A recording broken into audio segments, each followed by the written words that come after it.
when desegregation started to occur. And so, in 1964, this was an important year for African Americans. It was a great year for us.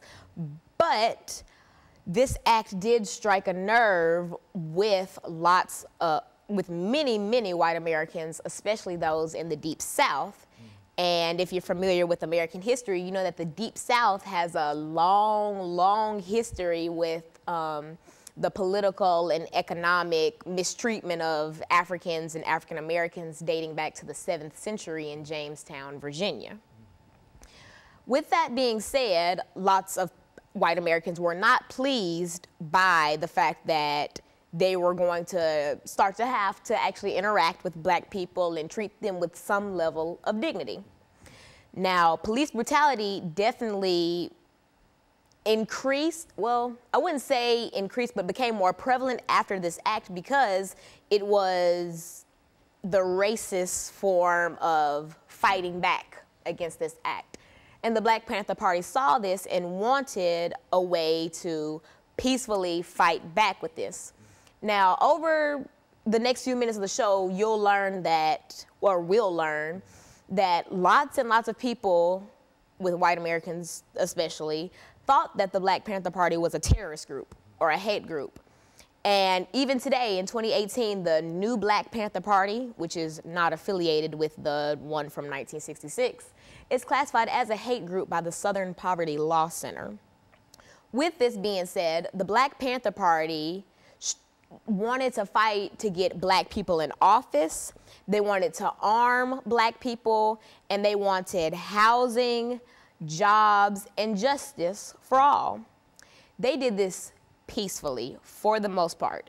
Now, the Black Panther Party did have a few run-ins with police, with founder Huey P. Newton actually being accused of killing an Oakland police officer, where he was originally sentenced to anywhere between 2 to 15 years, but eventually got that overturned. And also, the group's newspaper editor and a young Black Panther also had a run-in with police where said young Panther was killed and 2 other officers were wounded. This left a nasty mark on the reputation of the Black Panther Party, which kind of assisted in how they were viewed and portrayed in American history. You can even find in some textbooks that they are still called a hate group and a terrorist group, though that was not their intentions. Their intentions were the betterment of African Americans, very similar to the NAACP, which is the Association for the Advancement of Colored People. These groups, though very different, had the same goal in mind, the advancement of colored people, fighting for justice for black people who have been torn down, mistreated, killed, unfairly tried over the course of American history.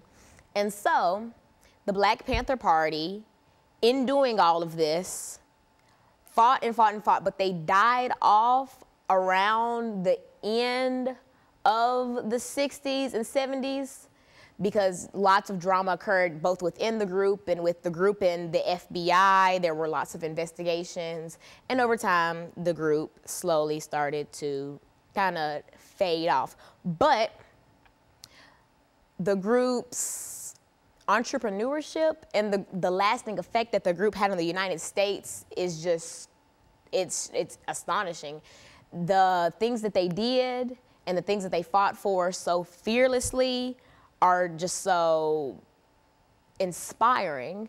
And I believe that young people, especially my generation, should know about this pivotal group because they are a big part of the reason why we fight the way we do and why we have this fire burning in us to want better for ourselves in a country that is designed against us, and a country that doesn't take us into play, in a country that doesn't mention us in the Constitution.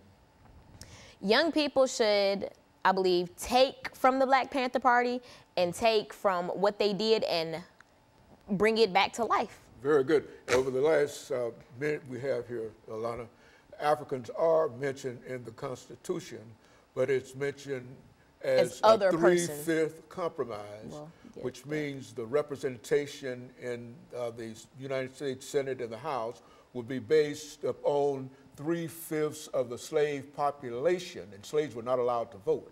3/5 of the slave population